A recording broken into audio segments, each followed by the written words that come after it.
Chapter 16. Diana is invited to tea with tragic results. October was a beautiful month at Green Gables, when the birches in the hollow turned as golden as sunshine, and the maples behind the orchard were royal crimson, and the wild cherry trees along the lane put on the loveliest shades of dark red and bronzy green, while the fields sunned themselves in aftermaths. Anne reveled in the world of color about her. "Oh, Marilla," she exclaimed one Saturday morning, coming dancing in with her arms full of gorgeous boughs. "I'm so glad I live in a world where there are Octobers. It would be terrible if we just skipped from September to November, wouldn't it? Look at these maple branches. Don't they give you a thrill? Several thrills. I'm going to decorate my room with them." "Messy things," said Marilla, whose aesthetic sense was not noticeably developed. "You clutter up your room entirely too much with out-of-doors stuff, Anne. Bedrooms were made to sleep in." "Oh, and dream in, too, Marilla. And you know one can dream so much better in a room where there are pretty things. I'm going to put these boughs in the old blue jug and set them on my table." "Mind you don't drop leaves all over the stairs, then. I'm going on a meeting of the Aid Society at Carmarty this afternoon, Anne, and I won't likely be home before dark. You'll have to get Matthew and Jerry their supper, so mind you don't forget to put the tea to draw until you sit down at the table as you did last time." "It was dreadful of me to forget," said Anne apologetically, "but that was the afternoon I was trying to think of a name for Violet Vale, and it crowded other things out. Matthew was so good. He never scolded a bit. He put the tea down himself and said we could wait a while as well as not. And I told him a lovely fairy story while we were waiting, so he didn't find the time long at all. It was a beautiful fairy story, Marilla. I forgot the end of it, so I made up an end for it myself, and Matthew said he couldn't tell where the join came in." "Matthew would think it all right, Anne, if you took a notion to get up and have dinner in the middle of the night. But you keep your wits about you this time, and I don't really know if I'm doing right. It may make you more addle-pated than ever, but you can ask Diana to come over and spend the afternoon with you and have tea here." "Oh, Marilla!" Anne clasped her hands. "How perfectly lovely! You are able to imagine things after all, or else you'd never have understood how I've longed for the very thing. It will seem so nice and grown-up-ish. No fear of my forgetting to put the tea to draw when I have company. Oh, Marilla, can I use the rosebud spray tea set?" "No, indeed. The rosebud tea set. Well, what next? You know I never use that except for the minister or the ladies. You'll put down the old brown tea set, but you can open the little yellow crock of cherry preserves. It's time it was being used anyhow. I believe it's beginning to work. And you can cut some fruit cake and have some of the cookies and snaps. I can just imagine myself sitting down at the head of the table and pouring out the tea," said Anne, shutting her eyes ecstatically, "and asking Diana if she takes sugar. I know she doesn't, but of course I'll ask her just as if I didn't know. And then pressing her to take another piece of fruit cake and another helping of preserves. Oh, Marilla, it's a wonderful sensation just to think of it. Can I take her into the spare room to lay off her hat when she comes, and then into the parlor to sit? No, the sitting room will do for you and your company. But there's a bottle half full of raspberry cordial that was left over from the church social the other night. It's on the second shelf of the sitting room closet, and you and Diana can have it if you like, and a cookie to eat with it along in the afternoon. For I dare say Matthew will be late coming into tea since he's hauling potatoes to the vessel." Anne flew down to the hollow, past the Dryad's bubble, and up the spruce path to Orchard Slope to ask Diana to tea. As a result, just after Marilla had driven off to Carmody, Diana came over, dressed in her second-best dress and looking exactly as it is proper to look when asked out to tea. At other times, she was wont to run into the kitchen without knocking, but now she knocked primly at the front door. And when Anne, dressed in her second best, as primly opened it, both little girls shook hands as gravely as if they had never met before. This unnatural solemnity lasted until after Diana had been taken to the east gable to lay off her hat, and then had sat for 10 minutes in the sitting room, toes in position. "How is your mother?" inquired Anne politely, just as if she had not seen Mrs. Barry picking apples that morning in excellent health and spirits. "She is very well, thank you. I suppose Mr. Cuthbert is hauling potatoes to the lily sands this afternoon, is he?" said Diana, who had ridden down to Mr. Harmon Andrews that morning in Matthew's cart. "Yes, our potato crop is very good this year. I hope your father's crop is good too." "It is fairly good, thank you. Have you picked many of your apples yet?" "Oh, ever so many," said Anne, forgetting to be dignified and jumping up quickly. "Let's go out to the orchard and get some of the red sweetings, Diana. Marilla says we can have all that are left on the tree. Marilla is a very generous woman. She said we could have fruitcake and cherry preserves for tea. But it isn't good manners to tell your company what you are going to give them to eat, so I won't tell you what she said we could have to drink. Only it begins with an R and a C, and it's bright red color. I love bright red drinks, don't you? They taste twice as good as any other color." The orchard, with its great sweeping boughs that bent to the ground with fruit, proved so delightful that the little girls spent most of the afternoon in it. Sitting in a grassy corner where the frost had spared the green and the mellow autumn sunshine lingered warmly, eating apples and talking as hard as they could. Diana had much to tell Anne of what went on in school. She had to sit with Gertie Pye, and she hated it. Gertie squeaked her pencil all the time, and it just made her, Diana's, blood run cold.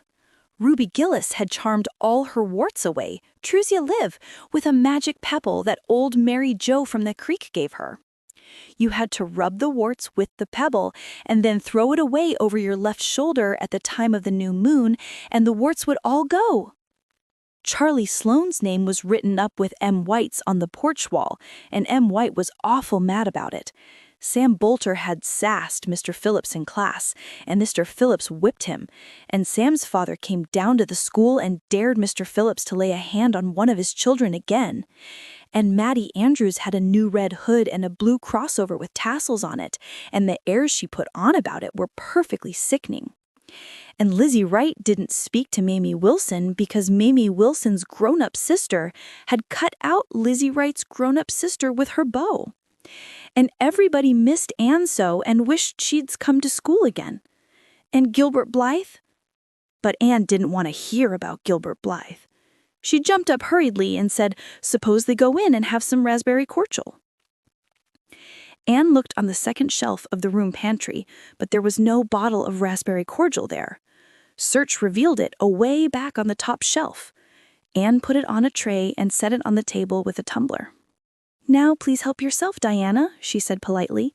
"I don't believe I'll have any just now. I don't feel as if I wanted any after all those apples." Diana poured herself out a tumblerful, looked at its bright red hue admiringly, and then sipped it daintily. "That's awfully nice raspberry cordial, Anne," she said. "I didn't know raspberry cordial was so nice." "I'm real glad you like it. Take as much as you want. I'm going to run out and stir the fire up. There are so many responsibilities on a person's mind when they're keeping house, isn't there?" When Anne came back from the kitchen, Diana was drinking her second glassful of cordial, and, being entreated thereto by Anne, she offered no particular objection to the drinking of a third. The tumblerfuls were generous ones, and the raspberry cordial was certainly very nice. "The nicest I ever drank," said Diana. "It's ever so much nicer than Mrs. Lynde's, although she brags of hers so much. It doesn't taste a bit like hers." "I should think Marilla's raspberry cordial would probably be much nicer than Mrs. Lynde's," said Anne loyally. "Marilla is a famous cook. She's trying to teach me to cook, but I assure you, Diana, it is uphill work. There's so little scope for imagination in cookery. You just have to go by rules.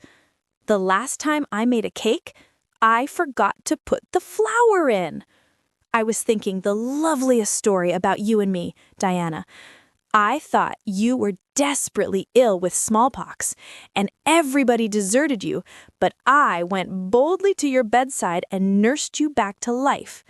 And then I took the smallpox and died, and I was buried under those poplar trees in the graveyard, and you planted a rose bush by my grave and watered it with your tears, and you never forgot the friend of your youth who sacrificed her life for you. Oh, it was such a pathetic tale, Diana. The tears just rained down over my cheeks while I mixed the cake. But I forgot the flour, and the cake was a dismal failure. Flour is so essential to cakes, you know. Marilla was very cross, and I don't wonder. I'm a great trial to her.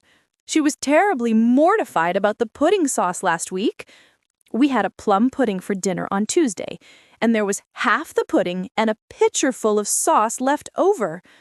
Marilla said there was enough for another dinner and told me to set it on the pantry shelf and cover it. I meant to cover it just as much as could be, Diana, but when I carried it in, I was imagining I was a nun.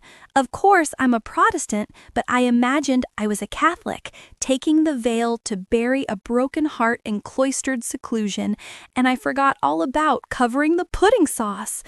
I thought of it next morning and ran to the pantry.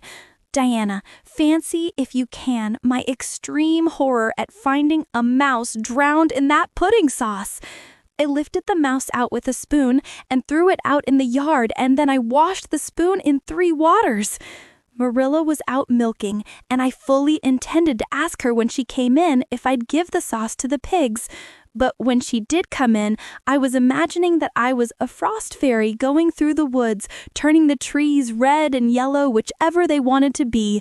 So I never thought about the pudding sauce again, and Marilla sent me out to pick apples.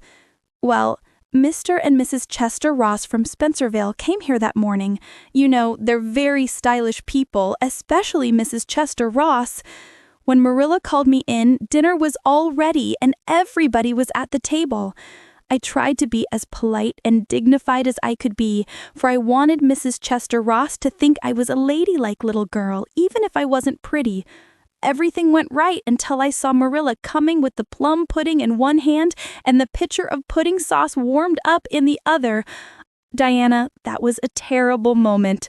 I remembered everything, and I just stood up in my place and shrieked out, "Marilla, you mustn't use that pudding sauce. There was a mouse drowned in it. I forgot to tell you before."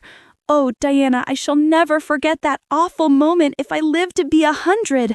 Mrs. Chester Ross just looked at me, and I thought I would sink through the floor with mortification. She is such a perfect housekeeper, and fancy what she must have thought of us. Marilla turned red as fire, but she never said a word. Then she just carried that sauce and pudding out and brought in some strawberry preserves. She even offered me some. But I couldn't swallow a mouthful. It was like heaping coals of fire on my head. After Mrs. Chester Ross went away, Marilla gave me a dreadful scolding. "Why, Diana, what is the matter?" Diana had stood up very unsteadily. Then she sat down again, putting her hands to her head. I'm awful sick," she said, a little thickly. I must go right home." "Oh, you mustn't dream of going home without your tea," cried Anne in distress. "I'll get it right off. I'll go and put the tea down this very minute." "I must go home," repeated Diana, stupidly but determinedly. "Let me get you a lunch anyhow," implored Anne. "Let me give you a bit of fruit cake and some of the cherry preserves. Lie down on the sofa for a little while and you'll be better. Where do you feel bad?" "I'm awful dizzy," said Diana, and indeed she walked very dizzily. Anne, with tears of disappointment in her eyes, got Diana's hat and went with her as far as the Berry Yard fence. Then she wept all the way back to Green Gables, where she sorrowfully put the remainder of the raspberry cordial back into the pantry and got tea ready for Matthew and Jerry, with all the zest gone out of the performance. The next day was Sunday, and as the rain poured down in torrents from dawn till dusk, Anne did not stir abroad from Green Gables. Monday afternoon, Marilla sent her down to Mrs. Lynde's on an errand. In a very short space of time, Anne came flying back up the lane with tears rolling down her cheeks.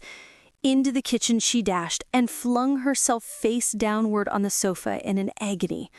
"Whatever has gone wrong now, Anne?" queried Marilla in doubt and dismay. "I do hope you haven't gone and been saucy to Mrs. Lynde again." No answer from Anne save more tears and stormier sobs. "Anne Shirley, when I ask you a question, I want to be answered. Sit right up this very minute and tell me what you are crying about." Anne sat up, tragedy personified. "Mrs. Lynde was up to see Mrs. Barry today, and Mrs. Barry was in an awful state," she wailed. "She says that I set Diana drunk Saturday and sent her home in a disgraceful condition.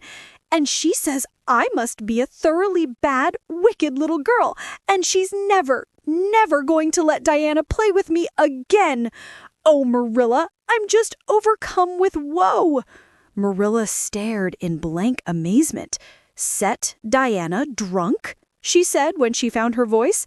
"Anne, are you or Mrs. Barry crazy? What on earth did you give her?" "Not a thing but raspberry cordial," sobbed Anne. "I never thought raspberry cordial would set people drunk, Marilla. Not even if they drank 3 big tumblerfuls as Diana did. Oh, it sounds so like Mrs. Thomas's husband, but I didn't mean to set her drunk." "Drunk fiddlesticks," said Marilla, marching to the sitting-room pantry.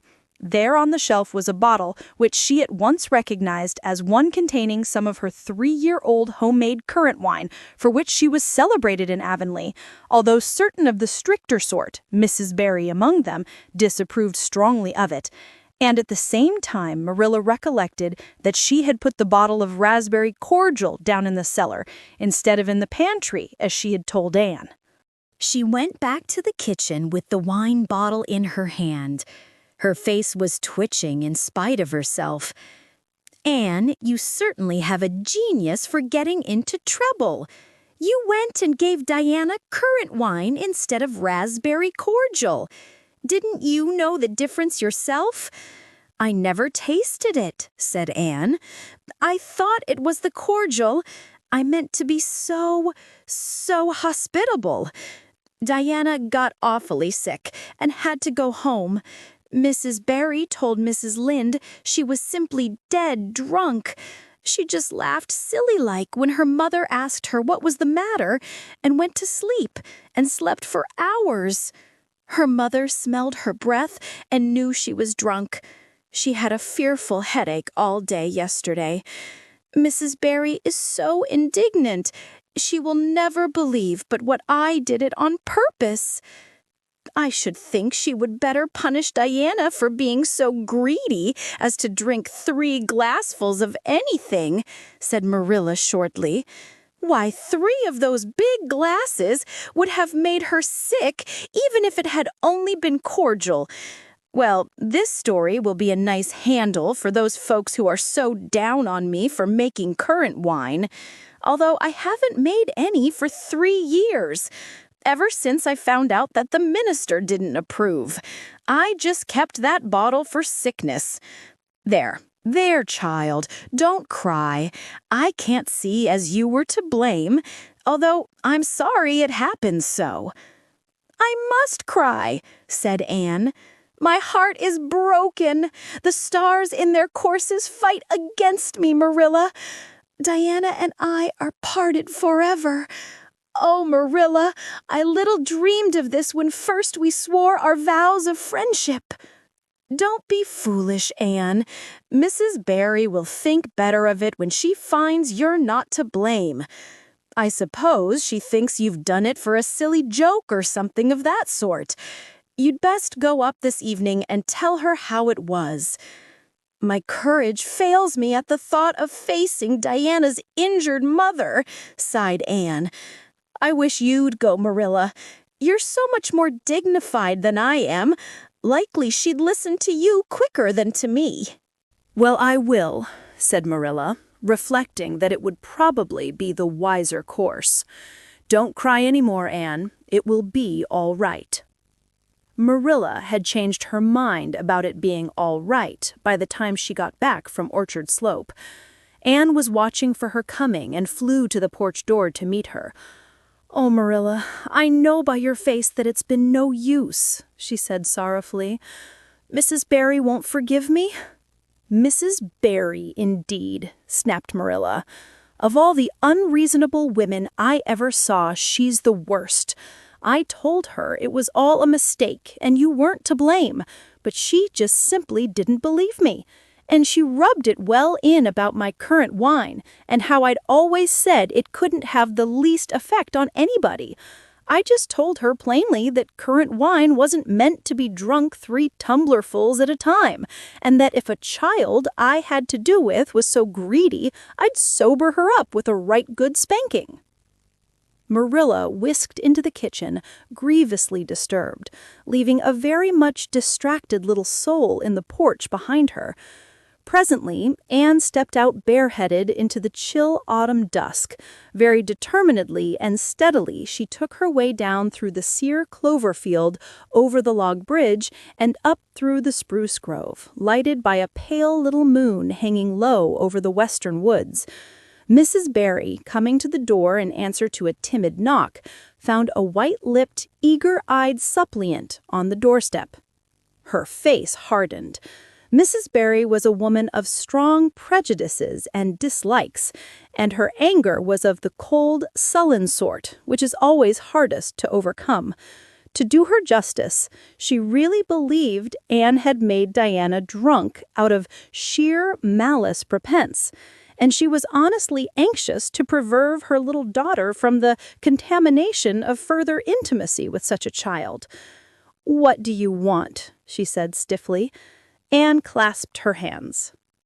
"Oh, Mrs. Barry, please forgive me. I did not mean to intoxicate Diana. How could I? Just imagine if you were a poor little orphan girl that kind people had adopted and you had just one bosom friend in all the world. Do you think you would intoxicate her on purpose? I thought it was only raspberry cordial. I was firmly convinced it was raspberry cordial. Oh, please don't say that you won't let Diana play with me anymore. If you do, you will cover my life with a dark cloud of woe." This speech, which would have softened good Mrs. Lynde's heart in a twinkling, had no effect on Mrs. Barry except to irritate her still more. She was suspicious of Anne's big words and dramatic gestures, and imagined that the child was making fun of her. So she said, coldly and cruelly, "I don't think you are a fit little girl for Diana to associate with. You'd better go home and behave yourself." Anne's lips quivered. "Won't you let me see Diana just once to say farewell?" she implored. "Diana has gone over to Carmody with her father," said Mrs. Barry, going in and shutting the door. Anne went back to Green Gables, calm with despair. "My last hope is gone," she told Marilla. "I went up and saw Mrs. Barry myself, and she treated me very insultingly. Marilla, I do not think she is a well-bred woman. There is nothing more to do except to pray. And I haven't much hope that that'll do much good, because, Marilla, I do not believe that God himself can do very much with such an obstinate person as Mrs. Barry." "Anne, you shouldn't say such things," rebuked Marilla, striving to overcome that unholy tendency to laughter which she was dismayed to find growing upon her. And indeed, when she told the whole story to Matthew that night, she did laugh heartily over Anne's tribulations. But when she slipped into the east gable before going to bed and found that Anne had cried herself to sleep, an unaccustomed softness crept into her face. "Poor little soul," she murmured, lifting a loose curl of hair from the child's tear-stained face. Then she bent down and kissed the flushed cheek on the pillow. Chapter 17. A New Interest in Life. The next afternoon, Anne, bending over her patchwork at the kitchen window, happened to glance out and beheld Diana down by the Dryad's bubble, beckoning mysteriously. In a trice, Anne was out of the house and flying down to the hollow, astonishment and hope struggling in her expressive eyes. But the hope faded when she saw Diana's dejected countenance. "Your mother hasn't relented?" she gasped. Diana shook her head mournfully. No, and oh, Anne, she says I'm never to play with you again. I've cried, and I told her it wasn't your fault, but it wasn't any use. I had ever such a time coaxing her to let me come down and say goodbye to you. She said I was only to stay 10 minutes, and she's timing me by the clock. 10 minutes isn't very long to say an eternal farewell in, said Anne tearfully. Oh, Diana, will you promise faithfully never to forget me, the friend of your youth, no matter what dearer friends may caress thee? Indeed I will, sobbed Diana, and I'll never have another bosom friend. I don't want to have. I couldn't love anybody as I love you. Oh, Diana, cried Anne, clasping her hands, do you love me? Why, of course I do. Didn't you know that? No. Anne drew a long breath. I thought you liked me, of course, but I never hoped you loved me.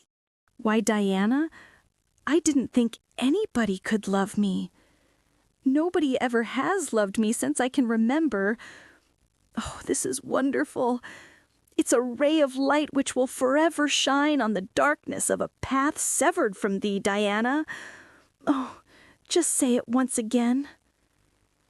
I love you devotedly, Anne, said Diana staunchly, and I always will. You may be sure of that. And I will always love thee, Diana, said Anne, solemnly extending her hand. In the years to come, thy memory will shine like a star over my lonely life, as that last story we read together says. Diana, wilt thou give me a lock of thy jet-black tresses in parting to treasure forevermore? Have you got anything to cut it with? Queried Diana, wiping away the tears which Anne's affecting accents had caused to flow afresh, and returning to practicalities. Yes, I've got my patchwork scissors in my apron pocket, fortunately, said Anne. She solemnly clipped one of Diana's curls. Fare thee well, my beloved friend. Henceforth we must be as strangers, though living side by side, but my heart will ever be faithful to thee. Anne stood and watched Diana out of sight, mournfully waving her hand to the latter whenever she turned to look back. Then she returned to the house, not a little consoled for the time being by this romantic parting. It is all over, she informed Marilla. I shall never have another friend. I'm really worse off than ever before, for I haven't Katie Maurice and Violetta now, and even if I had, it wouldn't be the same. Somehow, little dream girls are not satisfying after a real friend. Diana and I had such an affecting farewell down by the spring. It will be sacred in my memory forever. I used the most pathetic language I could think of and said thou and thee. Thou and thee seems so much more romantic than you. Diana gave me a lock of her hair, and I'm going to sew it up in a little bag and wear it around my neck all my life. Please see that it is buried with me, for I don't believe I'll live very long. Perhaps when she sees me lying cold and dead before her, Mrs. Barry may feel remorse for what she has done and will let Diana come to my funeral. I don't think there is much fear of your dying of grief as long as you can talk, Anne, said Marilla unsympathetically. The following Monday, Anne surprised Marilla by coming down from her room with her basket of books on her arm and hip and her lips primmed up into a line of determination. I'm going back to school, she announced. That is all there is left in life for me, now that my friend has been ruthlessly torn from me. In school, I can look at her and muse over days departed. You'd better muse over your lessons and sums, said Marilla, concealing her delight at this development of the situation. If you're going back to school, I hope we'll hear no more of breaking slates over people's heads and such carryings on. Behave yourself and do just what your teacher tells you. I'll try to be a model pupil, agreed Anne dolefully. There won't be much fun in it, I expect. Mr. Phillips said Minnie Andrews was a model pupil, and there isn't a spark of imagination or life in her. She is just dull and poky and never seems to have a good time. but I feel so depressed that perhaps it will come easy to me now. I'm going round by the road. I couldn't bear to go by the birch path all alone. I should weep bitter tears if I did." Anne was welcomed back to school with open arms. Her imagination had been sorely missed in games, her voice in the singing, and her dramatic ability in the perusal aloud of books at dinner hour. Ruby Gillis smuggled 3 blue plums over her during Testament reading. Ella Mae McPherson gave her an enormous yellow pansy cut from the covers of a floral catalog. A species of desk decoration much prized in Avonlea School. Sophia Sloane offered to teach her a perfectly elegant new pattern of knit lace, so nice for trimming aprons. Katie Bolter gave her a perfume bottle to keep slate water in, and Julia Bell copied carefully on a piece of pale pink paper scalloped on the edges the following effusion.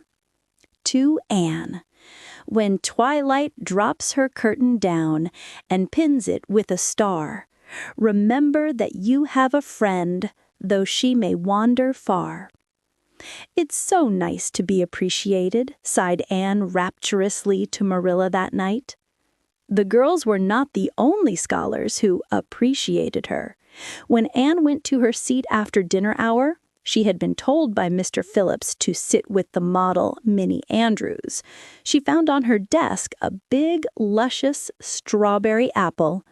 Anne caught it up, all ready to take a bite, when she remembered that the only place in Avonlea where strawberry apples grew was in the old Blythe orchard on the other side of the Lake of Shining Waters.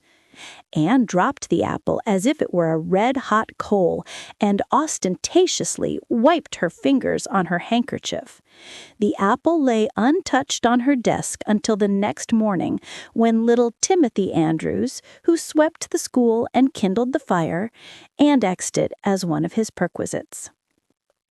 Charlie Sloane's slate pencil, gorgeously bedizened with striped red and yellow paper, costing 2 cents where ordinary pencils cost only 1, which he sent up to her after dinner hour, met with a more favorable reception. Anne was graciously pleased to accept it and rewarded the donor with a smile, which exalted that infatuated youth straightway into the 7th heaven of delight and caused him to make such fearful errors in his dictation that Mr. Phillips kept him in after school to rewrite it. But as the Caesar's pageant shorn of Brutus's bust did but of Rome's best son remind her more, so the marked absence of any tribute or recognition from Diana Barry, who was sitting with Gertie Pye, embittered Anne's little triumph. "Diana might just have smiled at me once, I think," she mourned to Marilla that night. But the next morning a note most fearfully and wonderfully twisted and folded and a small parcel were passed across to Anne. "Dear Anne," ran the former, "Mother says I'm not to play with you or talk to you even in school.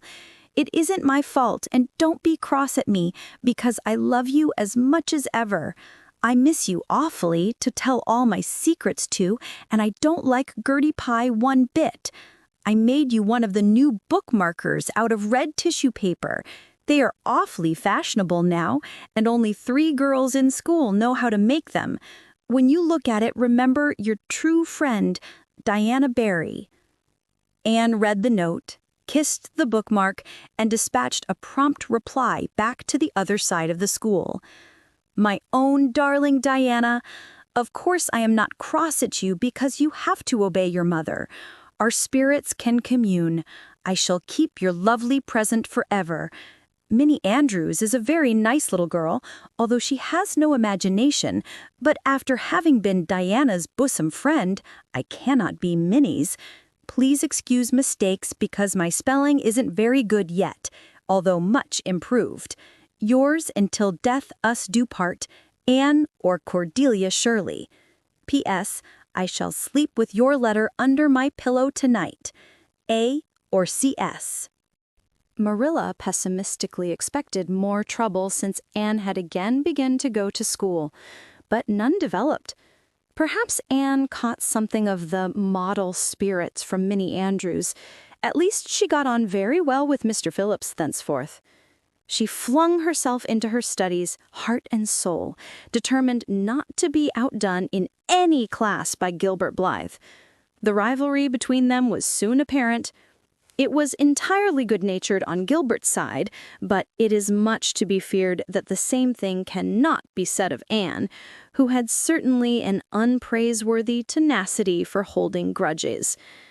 She was as intense in her hatreds as in her loves. She would not stoop to admit that she meant to rival Gilbert in schoolwork, because that would have been to acknowledge his existence, which Anne persistently ignored. But the rivalry was there, and honors fluctuated between them. Now Gilbert was head of the spelling class, now Anne, with a toss of her long red braids, spelled him down. One morning, Gilbert had all his sums done correctly and had his name written on the blackboard on the roll of honor. The next morning, Anne, having wrestled wildly with decimals the entire evening before, would be first. One awful day, they were ties, and their names were written up together. It was almost as bad as a take notice, and Anne's mortification was as evident as Gilbert's satisfaction. When the written examinations at the end of each month were held, the suspense was terrible. The first month, Gilbert came out 3 marks ahead. The second, Anne beat him by 5. But her triumph was marred by the fact that Gilbert congratulated her heartily before the whole school. It would have been ever so much sweeter to her if he had felt the sting of his defeat. Mr. Phillips might not be a very good teacher, but a pupil so inflexibly determined on learning as Anne was could hardly escape making progress under any kind of teacher. By the end of the term, Anne and Gilbert were both promoted into the 5th class and allowed to begin studying the elements of the branches, by which Latin, geometry, French, and algebra were meant. In geometry, Anne met her Waterloo.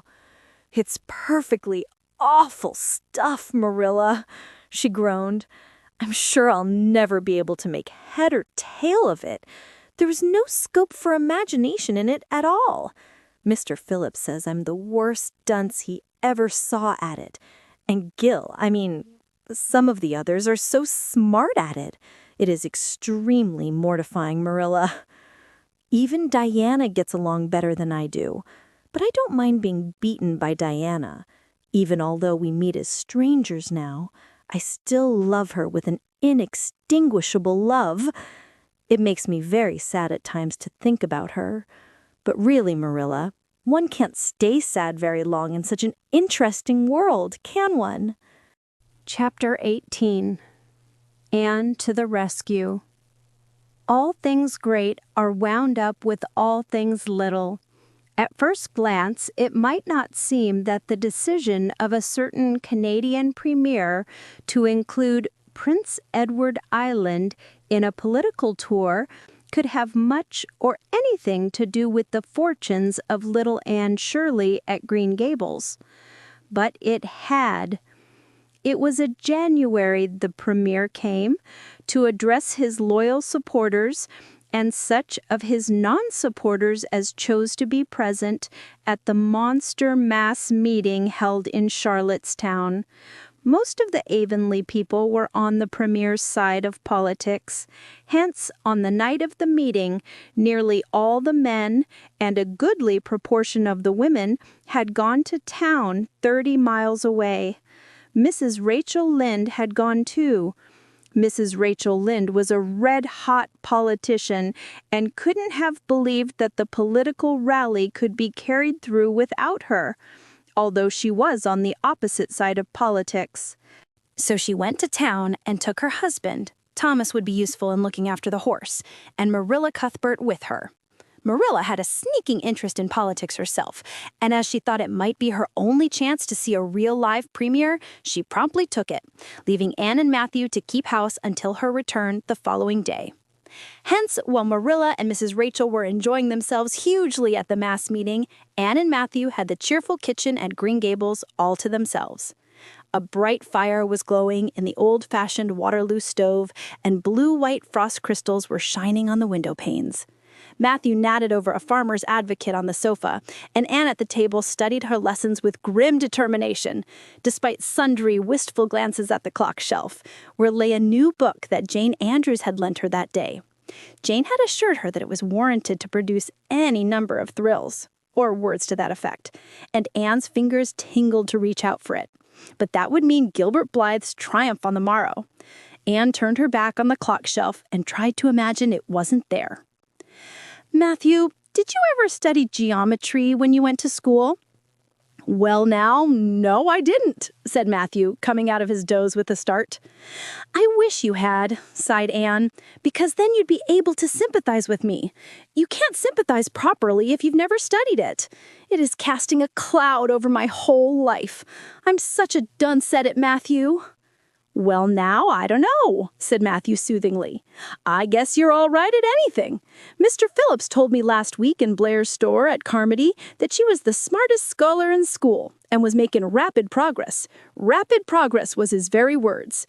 There's them as runs down Teddy Phillips and says he ain't much of a teacher, but I guess he's all right.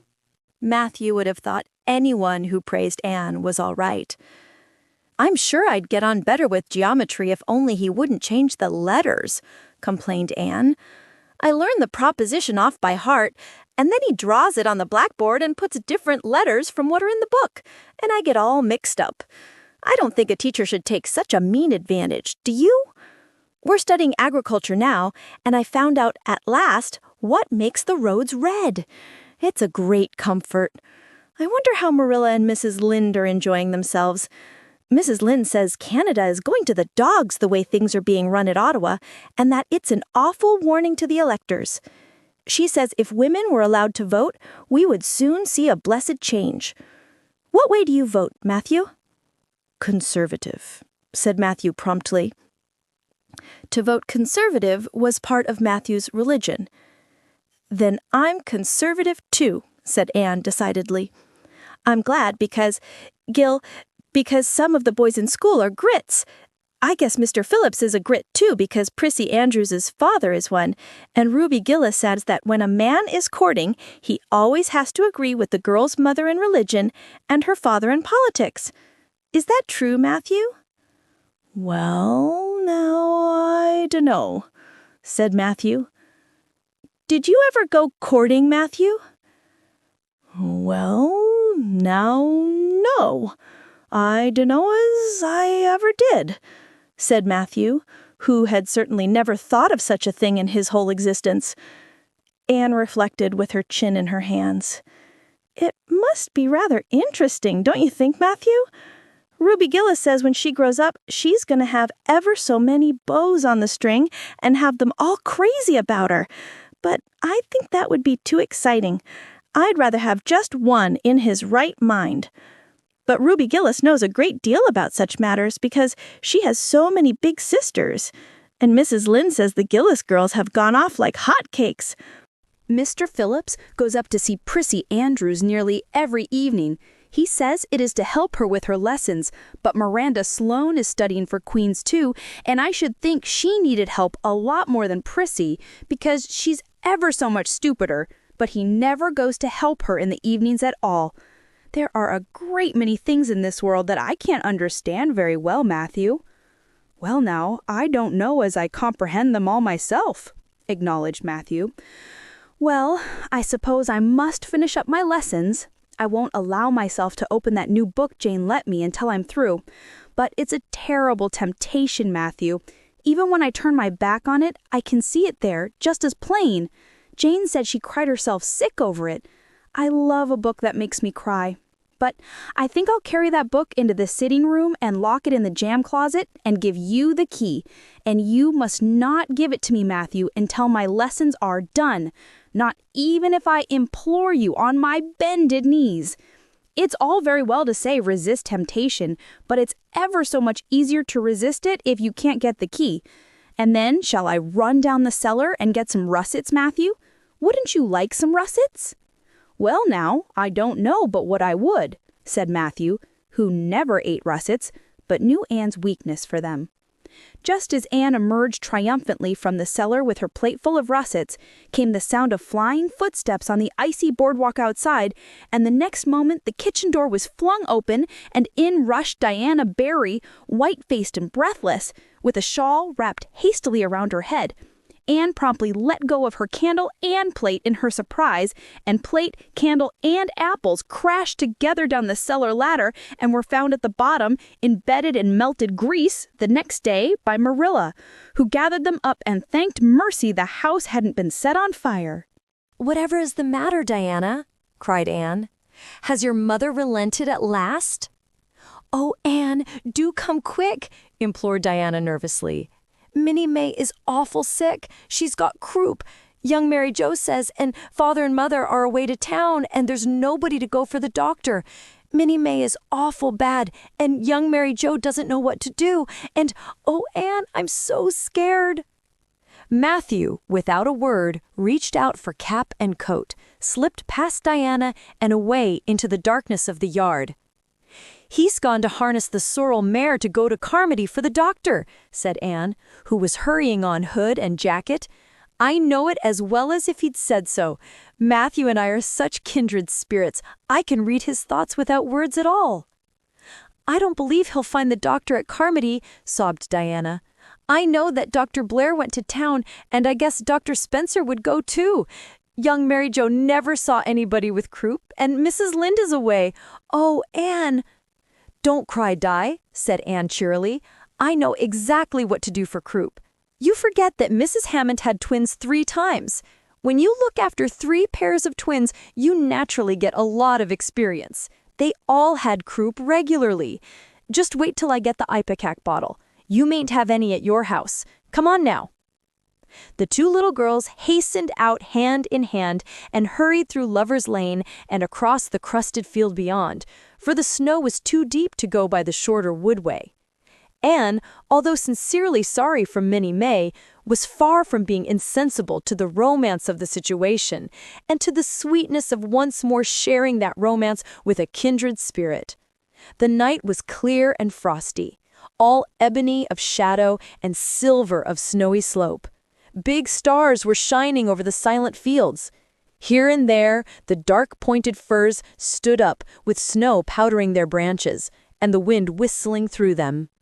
Anne thought it was truly delightful to go skimming through all this mystery and loveliness with your bosom friend who had been so long estranged. Minnie May, aged 3, was really very sick.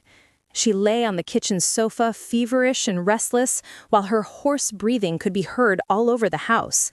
Young Mary Joe, a buxom, broad-faced French girl from the creek, whom Mrs. Barry had engaged to stay with the children during her absence, was helpless and bewildered, quite incapable of thinking what to do, or doing it if she thought of it. Anne went to work with skill and promptness. "Minnie May has croup all right. She's pretty bad, but I've seen them worse. First, we must have lots of hot water. I declare, Diana, there isn't more than a cupful in the kettle.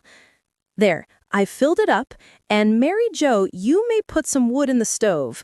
I don't want to hurt your feelings, but it seems to me you might have thought of this before if you'd had any imagination. Now, I'll undress Minnie May and put her to bed, and you try to find some soft flannel cloths, Diana. I'm going to give her a dose of ipecac first of all."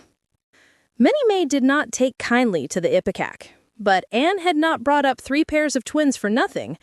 Down that ipecac went, not only once, but many times during the long, anxious night when the 2 little girls worked patiently over the suffering Minnie May, and young Mary Joe, honestly anxious to do all she could, kept up a roaring fire and heated more water than would have been needed for a hospital of croupy babies. It was 3 o'clock when Matthew came with the doctor, for he had been obliged to go all the way to Spencervale for one. But the pressing need for assistance was past. Minnie May was much better and was sleeping soundly. "I was awfully near giving up in despair," explained Anne. "She got worse and worse until she was sicker than ever the Hammond twins were, even the last pair. I actually thought she was going to choke to death. I gave her every drop of ipecac in that bottle, and when the last dose went down, I said to myself, not to Diana or young Mary Jo, because I didn't want to worry them any more than they were worried, but I had to say it to myself just to relieve my feelings. This is the last lingering hope, and I fear 'tis a vain one. But in about 3 minutes she coughed up the phlegm and began to get better right away. You must just imagine my relief, doctor, because I can't express it in words. You know, there are some things that cannot be expressed in words. Yes, I know, Nodded the doctor. He looked at Anne as if he were thinking some things about her that couldn't be expressed in words. Later on, however, he expressed them to Mr. and Mrs. Barry.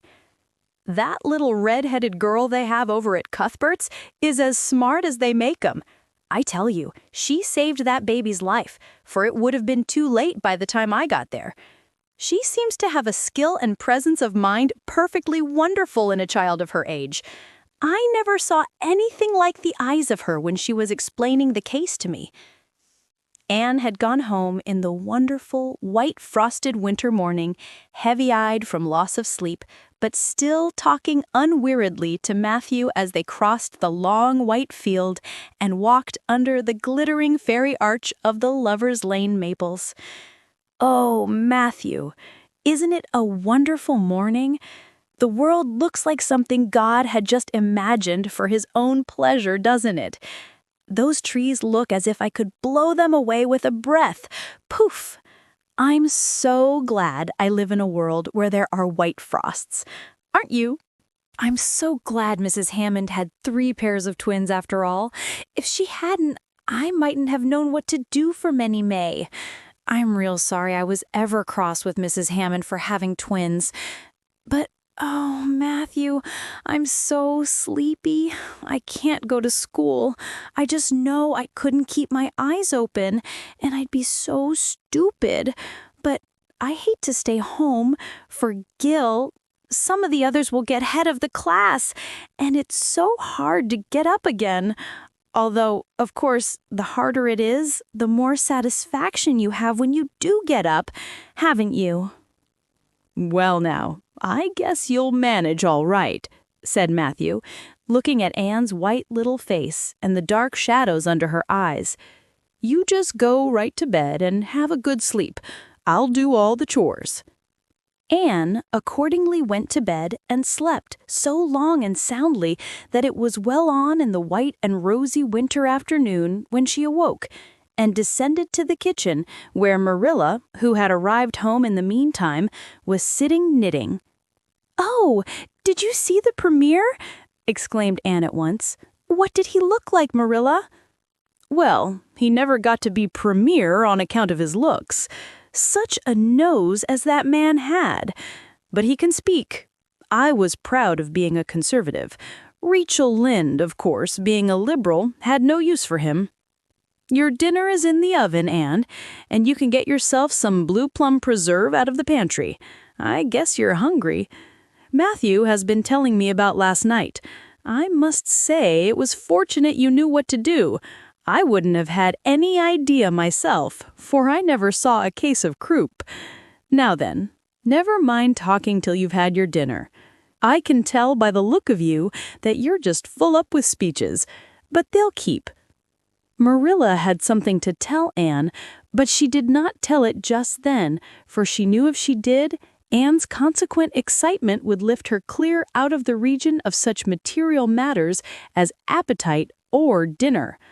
Not until Anne had finished her saucer of blue plums did Marilla say, "Mrs. Barry was here this afternoon, Anne. She wanted to see you, but I wouldn't wake you up.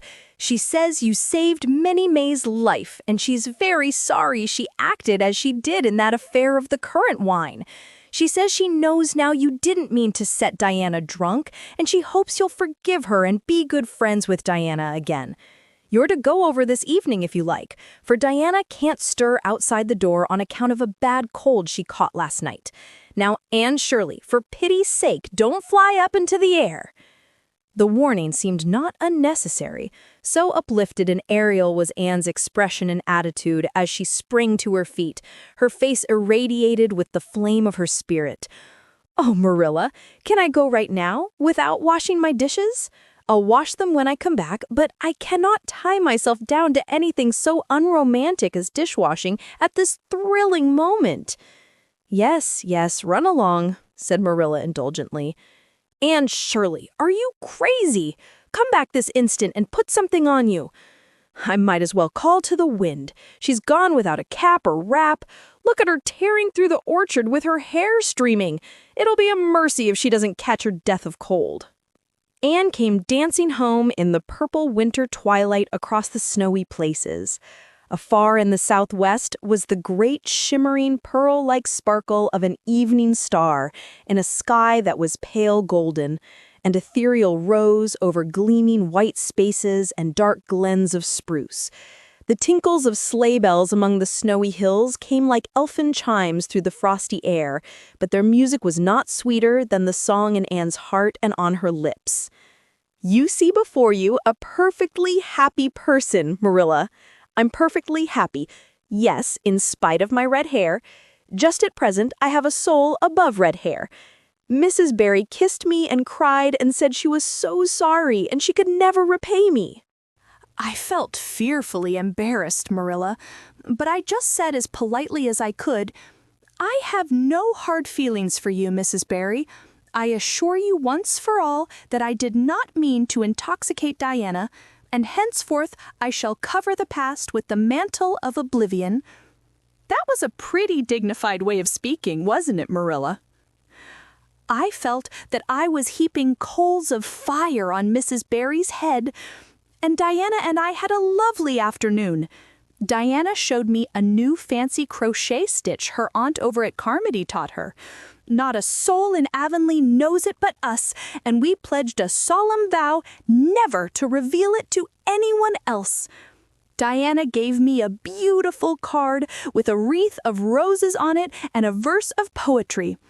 "If you love me as I love you, nothing but death can part us two."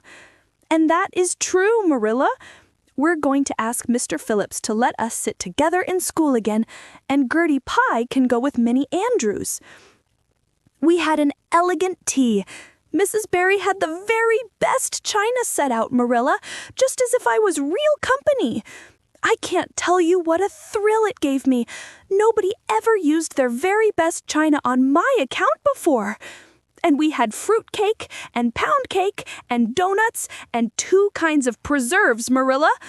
And Mrs. Barry asked me if I took tea and said, "Pa, why don't you pass the biscuits to Anne?" It must be lovely to be grown up, Marilla, when just being treated as if you were is so nice. "I don't know about that," said Marilla, with a brief sigh.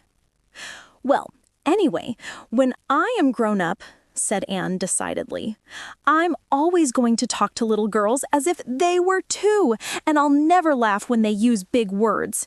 I know from sorrowful experience how that hurts one's feelings." After tea, Diana and I made taffy. The taffy wasn't very good, I suppose because neither Diana nor I had ever made any before. Diana left me to stir it while she buttered the plates, and I forgot and let it burn. And then when we set it out on the platform to cool, the cat walked over one plate, and that had to be thrown away. But the making of it was splendid fun. Then, when I came home, Mrs. Barry asked me to come over as often as I could, and Diana stood at the window and threw kisses to me all the way down to Lover's Lane. I assure you, Marilla, that I feel like praying tonight, and I'm going to think out a special brand new prayer in honor of the occasion. Chapter 19. A concert, a catastrophe, and a confession. "Marilla, can I go over to see Diana just for a minute?" asked Anne, running breathlessly down from the east gable one February evening. "I don't see what you want to be traipsing about after dark for," said Marilla shortly. "You and Diana walked home from school together and then stood down there in the snow for half an hour more. Your tongue is going the whole blessed time, clickety-clack. So I don't think you're very badly off to see her again." But she wants to see me, pleaded Anne. She has something very important to tell me. How do you know she has? Because she just signaled to me from her window. We have arranged a way to signal with our candles and cardboard. We set the candle on the windowsill and make flashes by passing the cardboard back and forth. So many flashes mean a certain thing. It was my idea, Marilla. I'll warrant you it was, said Marilla emphatically. And the next thing, you'll be setting fire to the curtains with your signaling nonsense. Oh, we're very careful, Marilla, and it's so interesting. 2 flashes mean, are you there? 3 mean yes, and 4, no. 5 mean, come over as soon as possible because I have something important to reveal. Diana has just signaled 5 flashes, and I'm really suffering to know what it is. Well, you needn't suffer any longer, said Marilla sarcastically. You can go, but you're to be back here in just 10 minutes. Remember that. Anne did remember it and was back in the stipulated time, although probably no mortal will ever know just what it cost her to confine the discussion of Diana's important communication within the limits of 10 minutes. But at least she had made good use of them. Oh, Marilla, what do you think? You know tomorrow is Diana's birthday? Well, her mother told her she could ask me to go home with her from school and stay all night with her. And her cousins are coming over from Newbridge in a big pung sleigh to go to the debating club concert at the hall tomorrow night. And they are going to take Diana and me to the concert. If you'll let me go, that is. You will, won't you, Marilla? Oh, I feel so excited. You can calm down then, because you're not going. You're better at home in your own bed. And as for that club concert, it's all nonsense, and little girls should not be allowed to go out to such places at all. I'm sure the debating club is a most respectable affair, pleaded Anne. I'm not saying it isn't. But you're not going to begin gadding about to concerts and staying out all hours of the night. Pretty doings for children. I'm surprised at Mrs. Barry's letting Diana go. But it's such a very special occasion, mourned Anne, on the verge of tears. Diana has only 1 birthday in a year. It isn't as if birthdays were common things, Marilla. Prissy Andrews is going to recite Curfew Must Not Ring tonight. That is such a good moral piece, Marilla. I'm sure it would do me lots of good to hear it. And the choir are going to sing 4 lovely pathetic songs that are pretty near as good as hymns. And oh, Marilla, the minister is going to take part. Yes, indeed he is. He's going to give an address. That will be just about the same thing as a sermon. Please, mayn't I go, Marilla? You heard what I said, Anne, didn't you? Take off your boots now and go to bed. It's past 8. There's just one more thing, Marilla, said Anne, with the air of producing the last shot in her locker. Mrs. Barry told Diana that we might sleep in the spare room bed. Think of the honor of your little Anne being put in the spare room bed. It's an honor you'll have to get along without. Go to bed, Anne, and don't let me hear another word out of you. When Anne, with tears rolling over her cheeks, had gone sorrowfully upstairs, Matthew, who had been, apparently, sound asleep on the lounge during the whole dialogue, opened his eyes and said decidedly, "Well now, Marilla, I think you ought to let Anne go." "I don't then," retorted Marilla. "Who's bringing this child up, Matthew or me?" "Well now, you," admitted Matthew. "Don't interfere then." "Well now, I ain't interfering. It ain't interfering to have your own opinion. And my opinion is that you ought to let Anne go." "You'd think I ought to let Anne go to the moon if she took the notion, I've no doubt," was Marilla's amiable rejoinder. I might have let her spend the night with Diana, if that was all. But I don't approve of this concert plan. She'd go there and catch cold like as not, and have her head filled up with nonsense and excitement. It would unsettle her for a week. I understand that child's disposition and what's good for it better than you, Matthew." "I think you ought to let Anne go," repeated Matthew firmly. Argument was not his strong point, but holding fast to his opinion certainly was. Marilla gave a gasp of helplessness and took refuge in silence. The next morning, when Anne was washing the breakfast dishes in the pantry, Matthew paused on his way out to the barn to say to Marilla again, "I think you ought to let Anne go, Marilla." For a moment, Marilla looked things not lawful to be uttered. Then she yielded to the inevitable and said tartly, "Very well, she can go, since nothing else'll please you." Anne flew out of the pantry, dripping dishcloth in hand. "Oh, Marilla, Marilla, say those blessed words again!" "I guess once is enough to say them. This is Matthew's doings, and I wash my hands of it. If you catch pneumonia sleeping in a strange bed or coming out of that hot hall in the middle of the night, don't blame me, blame Matthew. Anne Shirley, you're dripping greasy water all over the floor. I never saw such a careless child." "Oh, I know I'm a great trial to you, Marilla. I make so many mistakes. But then just think of all the mistakes I don't make, although I might. I'll get some sand and scrub up the spots before I go to school.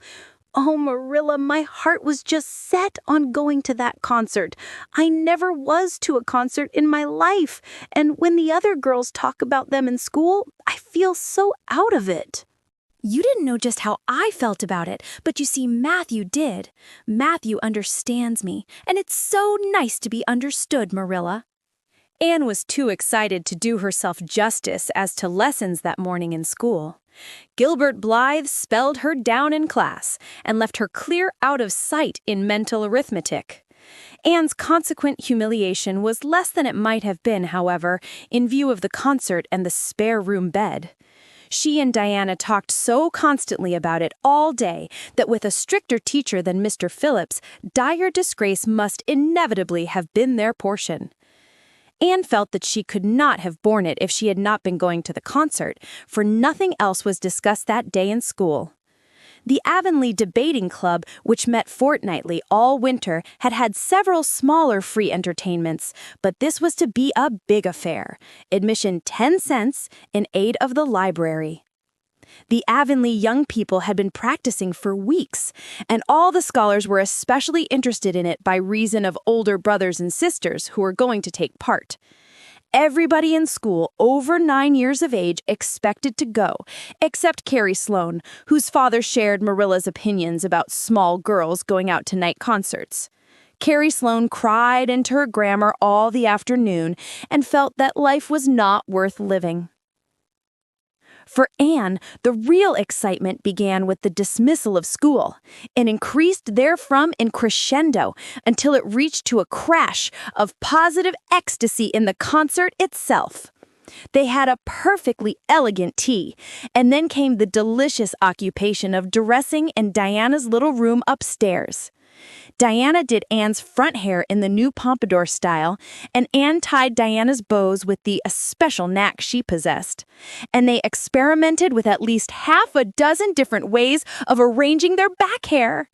At last they were ready, cheeks scarlet and eyes glowing with excitement. True, Anne could not help a little pang when she contrasted her plain black tam and shapeless, tight-sleeved, homemade gray cloth coat with Diana's jaunty fur cap and smart little jacket. But she remembered in time that she had an imagination and could use it. Then Diana's cousins, the Murrays from Newbridge, came. They all crowded into the big pung sleigh among straw and furry robes. Anne reveled in the drive to the hall, slipping along over the satin-smooth roads with the snow crisping under the runners. There was a magnificent sunset, and the snowy hills and deep blue water of the St. Lawrence Gulf seemed to rim in the splendor like a huge bowl of pearl and sapphire brimmed with wine and fire. Tinkles of sleigh bells and distant laughter, that seemed like the mirth of wood elves came from every quarter. "Oh, Diana," breathed Anne, squeezing Diana's mittened hand under the fur robe. "Isn't it all like a beautiful dream? Do I really look the same as usual? I feel so different that it seems to me it must show in my looks." "You look awfully nice," said Diana, who, having just received a compliment from one of her cousins, felt that she ought to pass it on. "You've got the loveliest color." The program that night was a series of thrills for at least one listener in the audience, and as Anne assured Diana, every succeeding thrill was thrillier than the last. When Prissy Andrews, attired in a new pink silk waist with a string of pearls about her smooth white throat and real carnations in her hair, rumor whispered that the master had sent all the way to town for them for her, climbed the slimy ladder dark without one ray of light, Anne shivered in luxurious sympathy. When the choir sang "Far Above the Gentle Daisies," Anne gazed at the ceiling as if it were frescoed with angels. When Sam Sloane proceeded to explain and illustrate how Sucker set a hen and laughed until people sitting near her laughed too, more out of sympathy with her than with amusement at a selection that was rather threadbare even in Avonlea. And when Mr. Phillips gave Mark Antony's oration over the dead body of Caesar in the most heart-stirring tones, looking at Prissy Andrews at the end of every sentence, Anne felt that she could rise and mutiny on the spot if but one Roman citizen led the way. Only one number on the program failed to interest her. When Gilbert Blythe recited Bingen on the Rhine, Anne picked up Rhoda Murray's library book and read it until he had finished, when she sat rigidly, stiff and motionless, while Diana clapped her hands until they tingled. It was 11 when they got home, sated with dissipation, but with the exceeding sweet pleasure of talking it all over still to come. Everybody seemed asleep, and the house was dark and silent. Anne and Diana tiptoed into the parlor, a long, narrow room out of which the spare room opened. It was pleasantly warm and dimly lighted by the embers of a fire in the grate. "Let's undress here," said Diana. "It's so nice and warm." "Hasn't it been a delightful time?" sighed Anne rapturously. "It must be splendid to get up and recite there. Do you suppose we will ever be asked to do it, Diana?" "Yes, of course, someday. They're always wanting the big scholars to recite. Gilbert Blythe does often, and he's only 2 years older than us. Oh, Anne, how could you pretend not to listen to him?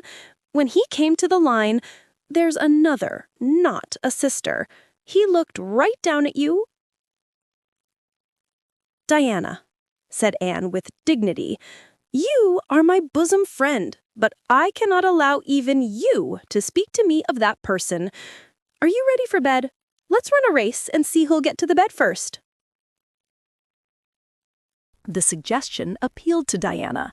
The 2 little white-clad figures flew down the long room, through the spare room door, and bounded on the bed at the same moment.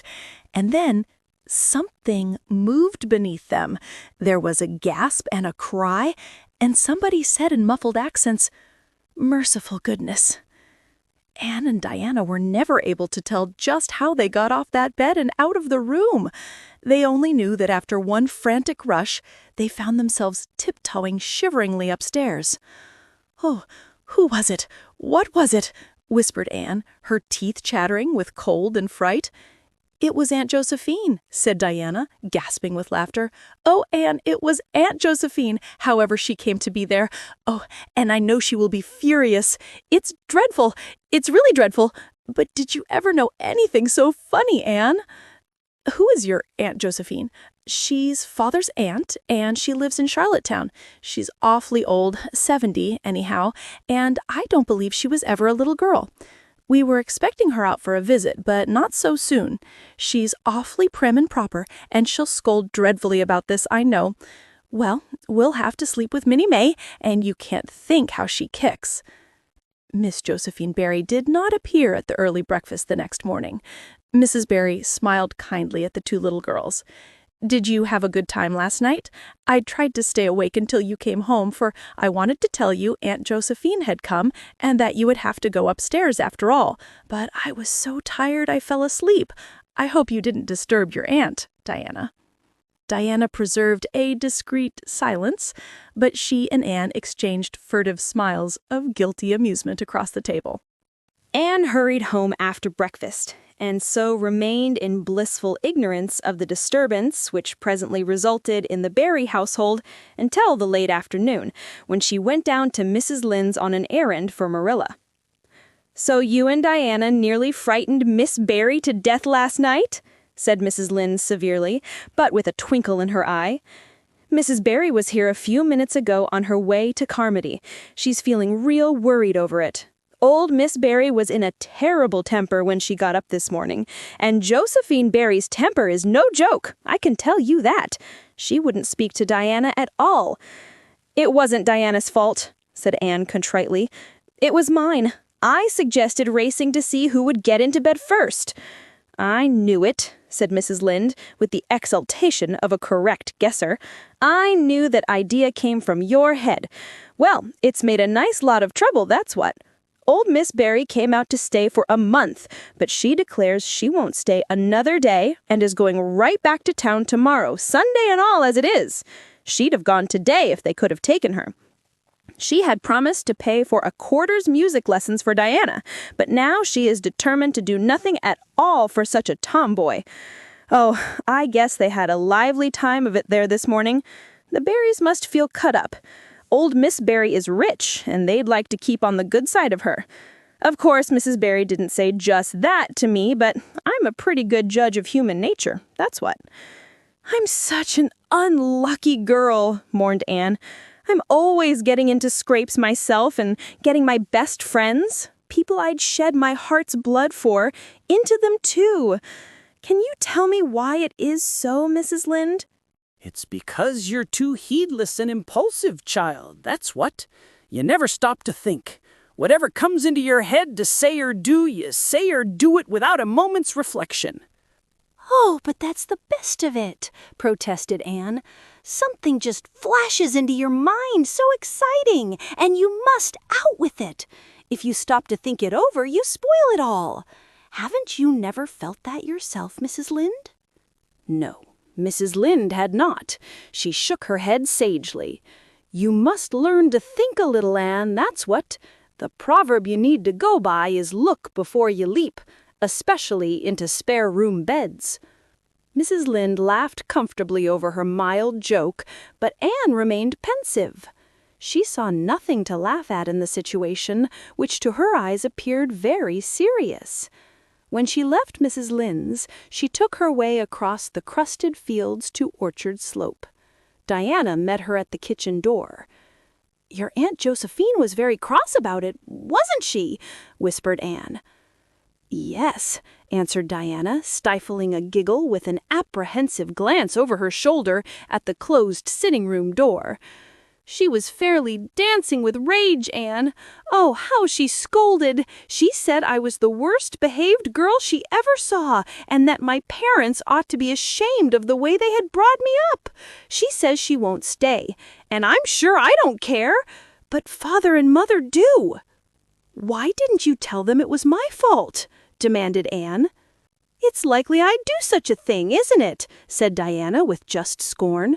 "I'm no telltale Anne Shirley, and anyhow, I was just as much at blame as you." "Well, I'm going in to tell her myself," said Anne resolutely. Diana stared. "Anne Shirley, you'd never... Why, she'll eat you alive!" "Don't frighten me any more than I am frightened," implored Anne. "I'd rather walk up to a cannon's mouth, but I've got to do it, Diana. It was my fault, and I've got to confess. I've had practice in confessing, fortunately." "Well, she's in the room," said Diana. "You can go in if you want to. I wouldn't dare, and I don't believe you'll do a bit of good." With this encouragement, Anne bearded the lion in its den. That is to say, walked resolutely up to the sitting-room door and knocked faintly. A sharp "Come in" followed. Miss Josephine Barry, thin, prim and rigid, was knitting fiercely by the fire, her wrath quite unappeased, and her eyes snapping through her gold-rimmed glasses. She wheeled around in her chair, expecting to see Diana, and beheld a white-faced girl whose great eyes were brimmed up with a mixture of desperate courage and shrinking terror. "Who are you?" demanded Miss Josephine Barry without ceremony. "I'm Anne of Green Gables," said the small visitor tremulously, clasping her hands with her characteristic gesture. "And I've come to confess, if you please." "Confess what?" "That it was all my fault about jumping into bed on you last night. I suggested it. Diana would never have thought of such a thing, I am sure. Diana is a very ladylike girl, Miss Barry, so you must see how unjust it is to blame her." "Oh, you must, hey? I rather think Diana did her share of the jumping at least. Such carrying on in a respectable house." "But we were only in fun," persisted Anne. "I think you ought to forgive us, Miss Barry, now that we've apologized. And anyhow, please forgive Diana and let her have her music lessons. Diana's heart is set on her music lessons, Miss Barry, and I know too well what it is to set your heart on a thing and not get it. If you must be cross with anyone, be cross with me. I've been so used in my early days to having people cross at me that I can endure it much better than Diana can." Much of the snap had gone out of the old lady's eyes by this time, and was replaced by a twinkle of amused interest, but she still said severely, "I don't think it is any excuse for you that you were only in fun. Little girls never indulged in that kind of fun when I was young. You don't know what it is to be awakened out of a sound sleep after a long and arduous journey by two great girls coming bounce down on you." "I don't know, but I can imagine," said Anne eagerly. "I'm sure it must have been very disturbing, but then there is our side of it too. Have you any imagination, Miss Barry? If you have, just put yourself in our place. We didn't know there was anybody in that bed, and you nearly scared us to death. It was simply awful the way we felt. And then we couldn't sleep in the spare room after being promised. I suppose you are used to sleeping in spare rooms. But just imagine what you would feel like if you were a little orphan girl who had never had such an honor." All the snap had gone by this time. Miss Barry actually laughed, a sound which caused Diana, waiting in speechless anxiety in the kitchen outside, to give a great gasp of relief. "I'm afraid my imagination is a little rusty. It's so long since I used it," she said. "I dare say your claim to sympathy is just as strong as mine. It all depends on the way we look at it. Sit down here and tell me about yourself." "I am very sorry I can't," said Anne firmly. "I would like to, because you seem like an interesting lady, and you might even be a kindred spirit, although you don't look very much like it. But it is my duty to go home to Miss Marilla Cuthbert. Miss Marilla Cuthbert is a very kind lady who has taken me to bring up properly. She is doing her best, but it is very discouraging work. You must not blame her because I jumped on the bed, but before I go, I do wish you would tell me if you will forgive Diana and stay just as long as you meant to in Avonlea." "I think perhaps I will if you will come over and talk to me occasionally," said Miss Barry. That evening, Miss Barry gave Diana a silver bangle bracelet and told the senior members of the household that she had unpacked her valise. "I've made up my mind to stay simply for the sake of getting better acquainted with that Anne girl," she said frankly. "She amuses me, and at my time of life an amusing person is a rarity." Marilla's only comment when she heard the story was, "I told you so." This was for Matthew's benefit. Miss Barry stayed her month out and over. She was a more agreeable guest than usual, for Anne kept her in good humor. They became firm friends. When Miss Barry went away, she said, Remember, you Anne girl, when you come to town you're to visit me, and I'll put you in my very sparest spare-room bed to sleep." Miss Barry was a kindred spirit after all, Anne confided to Marilla. "You wouldn't think so to look at her, but she is. You don't find it right out at first, as in Matthew's case, but after a while you come to see it. Kindred spirits are not so scarce as I used to think. It's splendid to find out there are so many of them in the world." Chapter 20. A Good Imagination Gone Wrong. Spring had come once more to Green Gables, the beautiful, capricious, reluctant Canadian spring, lingering along through April and May in a succession of sweet, fresh, chilly days, with pink sunsets and miracles of resurrection and growth. The maples in Lover's Lane were red-budded, and little curly ferns pushed up around the dryad's bubble. Away up in the barrens, behind Mr. Silas Sloane's place, the mayflowers blossomed out, pink and white stars of sweetness under their brown leaves. All the schoolgirls and boys had one golden afternoon gathering them, coming home in the clear, echoing twilight with arms and baskets full of flowery spoil. "I'm so sorry for people who live in lands where there are no mayflowers," said Anne. "Diana says perhaps they have something better, but there couldn't be anything better than mayflowers, could there, Marilla? And Diana says if they don't know what they are like, they don't miss them. But I think that is the saddest thing of all. I think it would be tragic, Marilla, not to know what mayflowers are like and not to miss them. Do you know what I think mayflowers are, Marilla?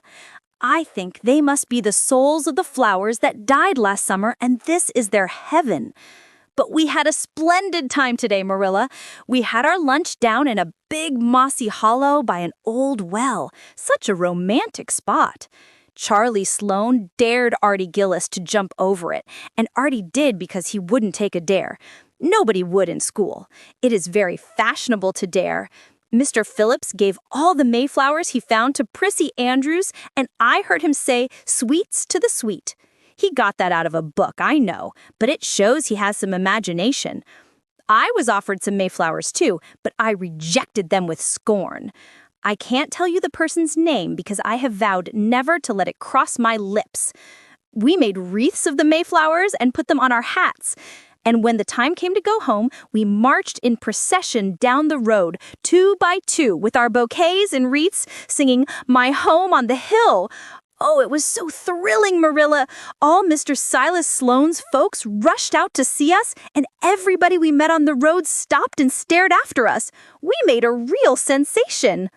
"Not much wonder. Such silly doings," was Marilla's response. After the mayflowers came the violets, and Violet Vale was empurpled with them. Anne walked through it on her way to school with reverent steps and worshipping eyes as if she trod on holy ground.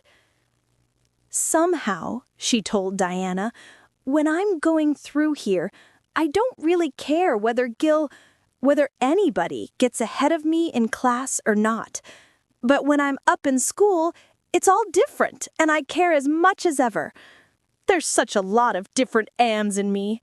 I sometimes think that is why I'm such a troublesome person. If I was just the one Anne, it would be ever so much more comfortable, but then it wouldn't be half so interesting." One June evening, when the orchards were pink-blossomed again, when the frogs were singing silverly sweet in the marshes about the head of the Lake of Shining Waters, and the air was full of the savor of clover fields and balsamic fir woods, Anne was sitting by her gable window. She had been studying her lessons, but it had grown too dark to see the book, so she had fallen into wide-eyed reverie, looking out past the boughs of the Snow Queen, once more bestarred with its tufts of blossom. In all essential respects, the little gable chamber was unchanged. The walls were as white, the pincushion as hard, the chairs as stiffly and yellowly upright as ever. Yet the whole character of the room was altered. It was full of a new, vital, pulsing personality that seemed to pervade it and to be quite independent of schoolgirl books and dresses and ribbons, and even of the cracked blue jug full of apple blossoms on the table. It was as if all the dreams, sleeping and waking, of its vivid occupant had taken a visible, although unmaterial form, and had tapestried the bare room with splendid filmy tissues of rainbow and moonshine. Presently, Marilla came briskly in with some of Anne's freshly ironed school aprons. She hung them over a chair and sat down with a short sigh. She had had one of her headaches that afternoon, and although the pain had gone, she felt weak and tuckered out, as she expressed it. Anne looked at her with eyes limpid with sympathy. "I do truly wish I could have had the headache in your place, Marilla. I would have endured it joyfully for your sake." "I guess you did your part in attending to the work and letting me rest," said Marilla. "You seem to have got on fairly well and made fewer mistakes than usual. Of course, it wasn't exactly necessary to starch Matthew's handkerchiefs. And most people, when they put a pie in the oven to warm up for dinner, take it out and eat it when it gets hot instead of leaving it to be burned to a crisp. But that doesn't seem to be your way, evidently." Headaches always left Marilla somewhat sarcastic. "Oh, I'm so sorry," said Anne penitently. "I never thought about that pie from the moment I put it in the oven till now, although I felt instinctively that there was something missing on the dinner table. I was firmly resolved, when you left me in charge this morning, not to imagine anything, but keep my thoughts on facts. I did pretty well until I put the pie in, and then an irresistible temptation came to me to imagine I was an enchanted princess, shut up in a lonely tower with a handsome knight riding to my rescue on a coal-black steed. So that is how I came to forget the pie. I didn't know I starched the handkerchiefs. All the time I was ironing, I was trying to think of a name for a new island Diana and I have discovered up the brook." "It's the most ravishing spot, Marilla. There are 2 maple trees on it, and the brook flows right around it. At last it struck me that it would be splendid to call it Victoria Island because we found it on the Queen's birthday. Both Diana and I are very loyal. But I'm sorry about that pie and the handkerchiefs. I wanted to be extra good today because it's an anniversary. Do you remember what happened this day last year, Marilla?" "No, I can't think of anything special." "Oh, Marilla, it was the day I came to Green Gables. I shall never forget it. It was the turning point in my life. Of course, it wouldn't seem so important to you. I've been here for a year, and I've been so happy. Of course, I've had my troubles, but one can live down troubles. Are you sorry you kept me, Marilla?" "No, I can't say I'm sorry," said Marilla, who sometimes wondered how she could have lived before Anne came to Green Gables. "No, not exactly sorry. If you've finished your lessons, Anne, I want you to run over and ask Mrs. Barry if she'll lend me Diana's apron pattern." "Oh, it's too dark," cried Anne. "Too dark? Why, it's only twilight, and goodness knows you've gone over often enough after dark." "I'll go over early in the morning," said Anne eagerly. "I'll get up at sunrise and go over, Marilla." "What has got into your head now, Anne Shirley? I want that pattern to cut out your new apron this evening. Go at once and be smart, too." "I'll have to go around by the road then," said Anne, taking up her hat reluctantly. "Go by the road and waste half an hour? I'd like to catch you." "I can't go through the haunted wood, Marilla," cried Anne desperately. Marilla stared. "The haunted wood? Are you crazy? What under the canopy is the haunted wood?" "The spruce wood over the brook," said Anne in a whisper. "Fiddlesticks. There is no such thing as a haunted wood anywhere. Who has been telling you such stuff?" "Nobody," confessed Anne. "Diana and I just imagined the wood was haunted. all the places around here are so commonplace. We just got this up for our own amusement. We began it in April. A haunted wood is so very romantic, Marilla. We chose the spruce grove because it's so gloomy. Oh, we have imagined the most harrowing things. There's a white lady walks along the brook just about this time of the night and wrings her hands and utters wailing cries. She appears when there's to be a death in the family, and the ghost of a little murdered child haunts the corner up by Idlewild. It creeps up behind you and lays its cold fingers on your hand so. Oh, Marilla, it gives me a shudder to think of it. And there's a headless man stalks up and down the path, and skeletons glower at you between the boughs. Oh, Marilla, I wouldn't go through the haunted wood after dark now for anything. I'd be sure that white things would reach out from behind the trees and grab me. Did ever anyone hear the like? Ejaculated Marilla, who had listened in dumb amazement. Anne Shirley, do you mean to tell me you believe all that wicked nonsense of your own imagination? Not believe exactly, faltered Anne. At least, I don't believe it in daylight. But after dark, Marilla, it's different. That is when ghosts walk.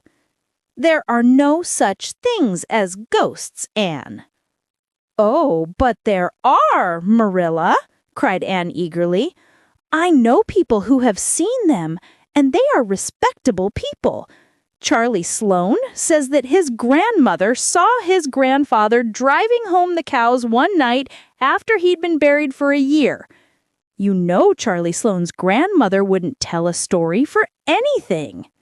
She's a very religious woman, and Mrs. Thomas's father was pursued home one night by a lamb of fire, with its head cut off, hanging by a strip of skin. He said he knew it was the spirit of his brother, and that it was a warning he would die within 9 days. He didn't, but he died 2 years after, so you see it was really true. And Ruby Gillis says, Anne Shirley, interrupted Marilla firmly, I never want to hear you talking in this fashion again. I've had my doubts about that imagination of yours right along, and if this is going to be the outcome of it, I won't countenance any such doings. You'll go right over to Barry's, and you'll go through that spruce grove, just for a lesson and a warning to you. And never let me hear a word out of your head about haunted woods again. Anne might plead and cry as she liked, and did, for her terror was very real. Her imagination had run away with her, and she held the spruce grove in mortal dread after nightfall. But Marilla was inexorable. She marched the shrinking ghost-seer down to the spring and ordered her to proceed straight away over the bridge and into the dusky retreats of wailing ladies and headless specters beyond. "Oh, Marilla, how can you be so cruel?" sobbed Anne. "What would you feel like if a white thing did snatch me up and carry me off?" "I'll risk it," said Marilla unfeelingly. "You know I always mean what I say. I'll cure you of imagining ghosts into places. March now." Anne marched. That is, she stumbled over the bridge and went shuddering up the horrible dim path beyond. Anne never forgot that walk. The goblins of her fancy lurked in every shadow about her, reaching out their cold, fleshless hands to grasp the terrified small girl who had called them into being. A white strip of birch bark blowing up from the hollow over the brown floor of the grove made her heart stand still. The long-drawn wail of two old boughs rubbing against each other brought out the perspiration in beads on her forehead. The swoop of bats in the darkness over her was as the wings of unearthly creatures. When she reached Mr. William Bell's field, she fled across it as if pursued by an army of white things, and arrived at the Barry kitchen door so out of breath that she could hardly gasp out her request for the apron pattern. Diana was away, so that she had no excuse to linger. The dreadful return journey had to be faced. Anne went back over it with shut eyes, preferring to take the risk of dashing her brains out among the boughs to that of seeing a white thing. When she finally stumbled over the log bridge, she drew one long, shivering breath of relief. "Well, so nothing caught you?" said Marilla unsympathetically. "Oh, Marilla," chattered Anne. "I'll be contented with commonplace places after this." Chapter 21. A New Departure in Flavorings. Dear me, there is nothing but meetings and partings in this world, as Mrs. Lynde says, remarked Anne plaintively, putting her slate and books down on the kitchen table on the last day of June and wiping her red eyes with a very damp handkerchief. Wasn't it fortunate, Marilla, that I took an extra handkerchief to school today? I had a presentiment that it would be needed. I never thought you were so fond of Mr. Phillips that you'd required 2 handkerchiefs to dry your tears just because he was going away, said Marilla. I don't think I was crying because I was really so very fond of him, reflected Anne.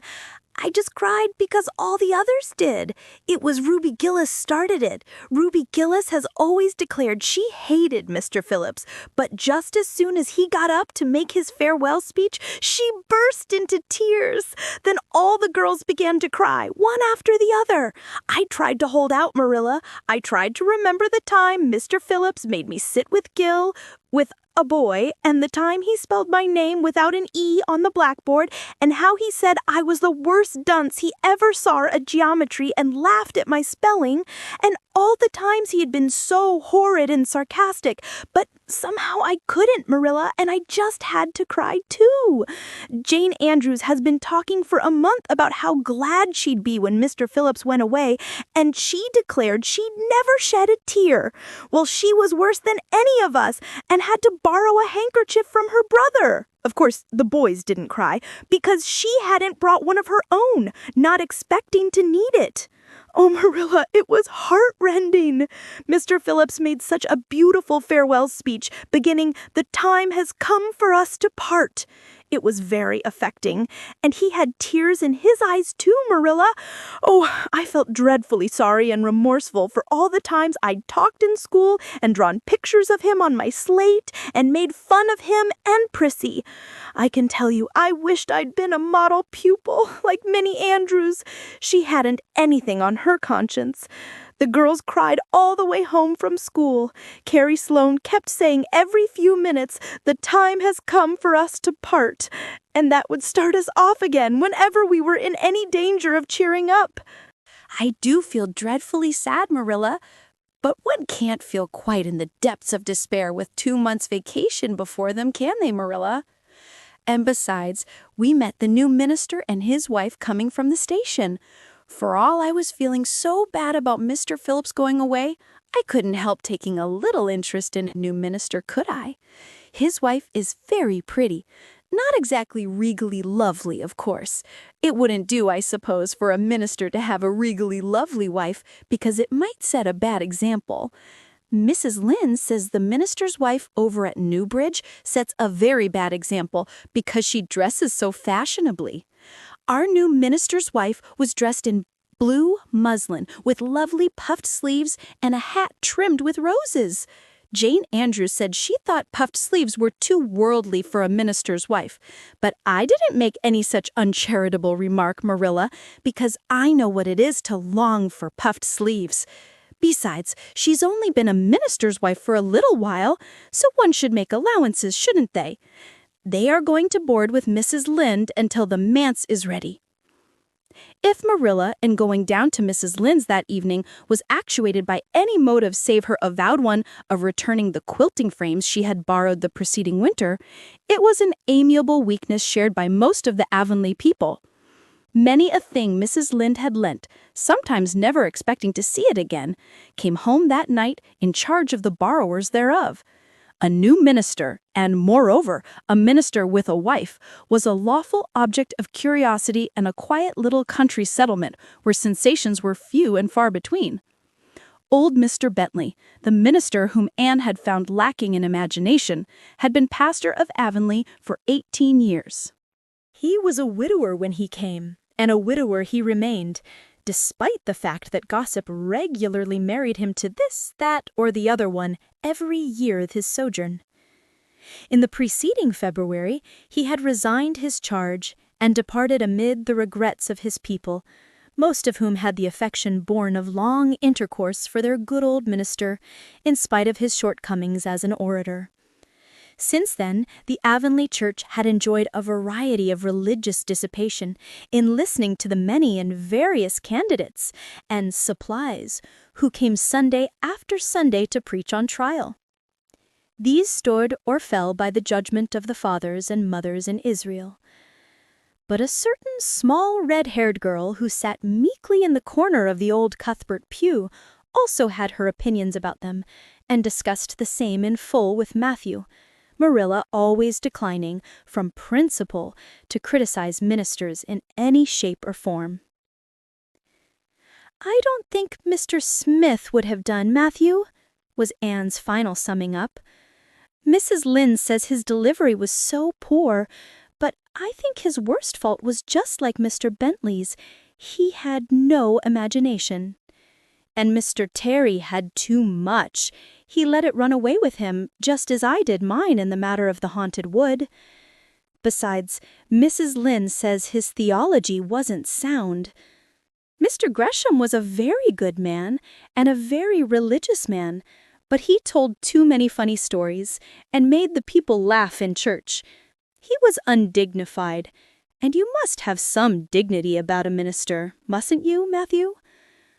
I thought Mr. Marshall was decidedly attractive, but Mrs. Lynde says he isn't married or even engaged because she made special inquiries about him, and she says it would never do to have a young unmarried minister in Avonlea, because he might marry in the congregation, and that would make trouble."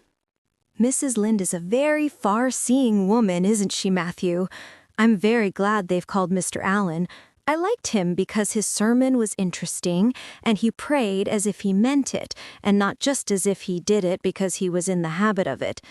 Mrs. Lynde says he isn't perfect, but she says she supposes we couldn't expect a perfect minister for $750 a year. And anyhow, his theology is sound because she questioned him thoroughly on all the points of doctrine. And she knows his wife's people, and they are most respectable, and the women are all good housekeepers. Mrs. Lynde says that sound doctrine in the man and good housekeeping in the woman make an ideal combination for a minister's family. The new minister and his wife were a young, pleasant-faced couple, still on their honeymoon and full of all good and beautiful enthusiasms for their chosen life work. Avonlea opened its heart to them from the start. Old and young liked the frank, cheerful young man with his high ideals, and the bright, gentle little lady who assumed the mistress-ship of the manse. With Mrs. Allen, Anne fell promptly and wholeheartedly in love. She had discovered another kindred spirit. "Mrs. Allen is perfectly lovely," she announced one Sunday afternoon. "She's taken our class, and she's a splendid teacher. She said right away she didn't think it was fair for the teacher to ask all the questions. And you know, Marilla, that is exactly what I've always thought. She said we could ask her any question we liked, and I asked ever so many. I'm good at asking questions, Marilla."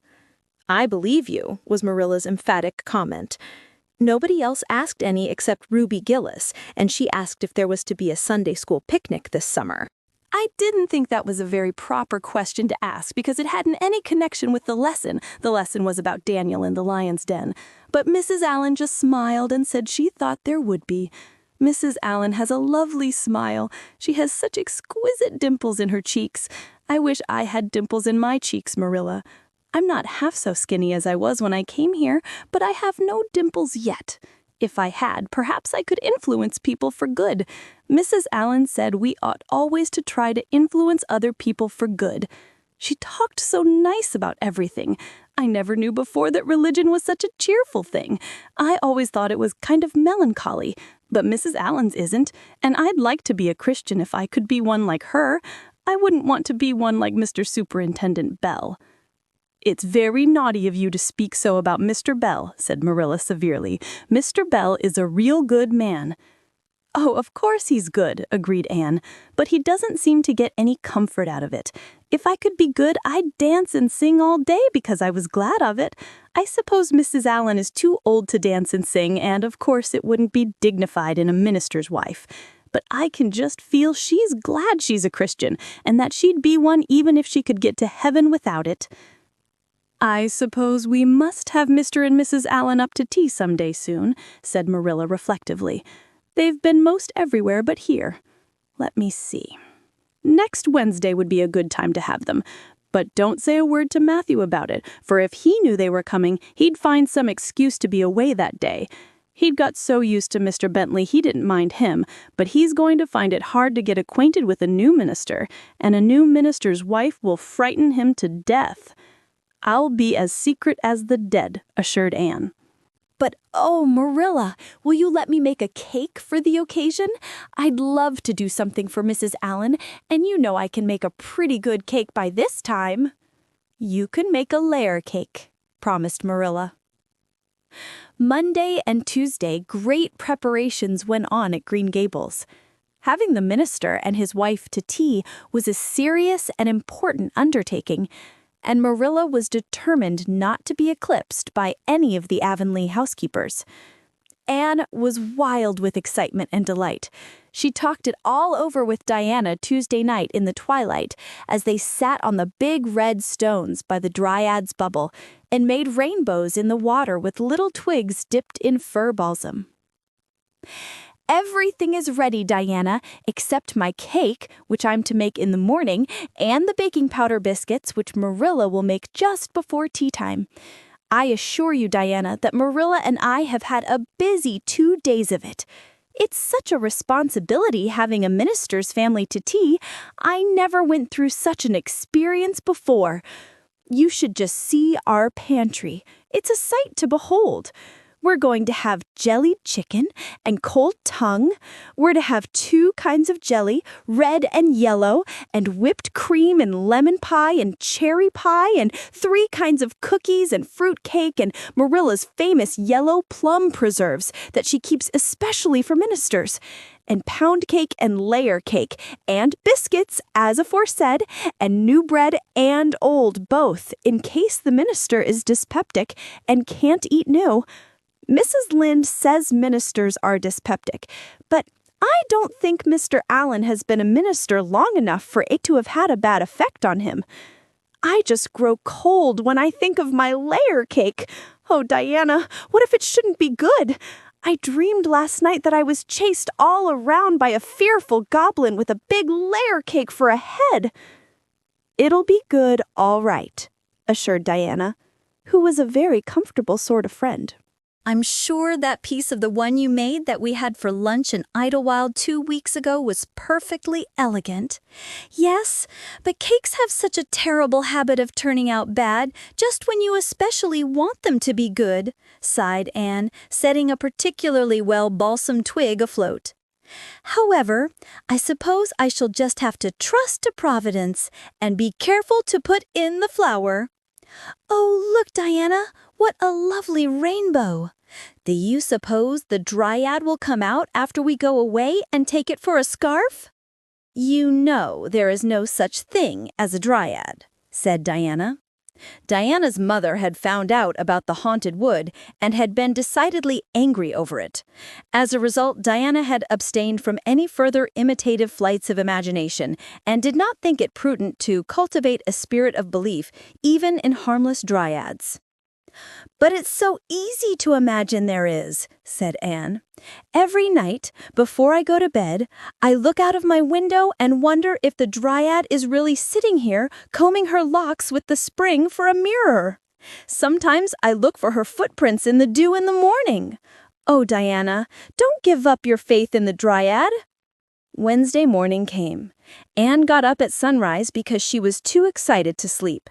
She had caught a severe cold in the head by reason of her dabbling in the spring on the preceding evening, but nothing short of absolute pneumonia could have quenched her interest in culinary matters that morning. After breakfast, she proceeded to make her cake. When she finally shut the oven door upon it, she drew a long breath. "I'm sure I haven't forgotten anything this time, Marilla. But do you think it will rise? Just suppose perhaps the baking powder isn't good. I used it out of the new can. And Mrs. Lynde says you can never be sure of getting good baking powder nowadays when everything is so adulterated." Mrs. Lynde says the government ought to take the matter up, but she says we'll never see the day when a Tory government will do it. Marilla, what if that cake doesn't rise? We'll have plenty without it, was Marilla's unimpassioned way of looking at the subject. The cake did rise, however, and came out of the oven as light and feathery as golden foam. Anne, flushed with delight, clapped it together with layers of ruby jelly, and in imagination saw Mrs. Allen eating it and possibly asking for another piece. "You'll be using the best tea set, of course, Marilla. Can I fix the table with ferns and wild roses?" "I think that's all nonsense," sniffed Marilla. "In my opinion, it's the eatables that matter and not flummery decorations." "Mrs. Barry had her table decorated," said Anne, who was not entirely guiltless of the wisdom of the serpent. "And the minister paid her an elegant compliment. He said it was a feast for the eye as well as the palate." "Well, do as you like," said Marilla, who was quite determined to not be surpassed by Mrs. Barry or anybody else. "Only mind you leave enough room for the dishes and the food." Anne laid herself out to decorate in a manner and after a fashion that should leave Mrs. Barry's nowhere. Having abundance of roses and ferns and a very artistic taste of her own, she made that tea table such a thing of beauty that when the minister and his wife sat down to it, they exclaimed in chorus over its loveliness. "It's Anne's doings," said Marilla, grimly just. And Anne felt that Mrs. Allen's approving smile was almost too much happiness for this world. Matthew was there, having been inveigled into the party, only goodness and Anne knew how. He had been in such a state of shyness and nervousness that Marilla had given him up in despair. But Anne took him hand so successfully that he now sat at the table in his best clothes and white collar and talked to the minister not uninterestingly. He never said a word to Mrs. Allen, but that perhaps was not to be expected. All went merry as a marriage bell until Anne's layer cake was passed. Mrs. Allen, having already been helped to a bewildering variety, declined it. But Marilla, seeing the disappointment on Anne's face, said smilingly, "Oh, you must take a piece of this, Mrs. Allen. Anne made it on purpose for you." "In that case, I must sample it," laughed Mrs. Allen, helping herself to a plump triangle, as did also the minister and Marilla. Mrs. Allen took a mouthful of hers, and a most peculiar expression crossed her face. Not a word did she say, however, but steadily ate away at it. Marilla saw the expression and hastened to taste the cake. "Anne Shirley," she exclaimed, "what on earth did you put into that cake?" "Nothing but what the recipe said, Marilla," cried Anne with a look of anguish. "Oh, isn't it all right?" "All right? It's simply horrible. Mr. Allen, don't try to eat it. Anne, taste it yourself. What flavoring did you use?" "Vanilla," said Anne, her face scarlet with mortification after tasting the cake. "Only vanilla?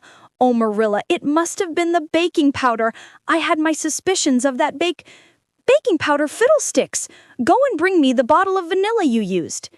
Anne fled to the pantry and returned with a small bottle partially filled with a brown liquid and labeled yellowly, "Best Vanilla." Marilla took it, uncorked it, smelt it. "Mercy on us, Anne! You flavored that cake with anodyne liniment. I broke the liniment bottle last week and poured what was left into an old empty vanilla bottle. I suppose it's partly my fault. I should have warned you. But for pity's sake, why couldn't you have smelt it?" Anne dissolved into tears under this double disgrace. "I couldn't.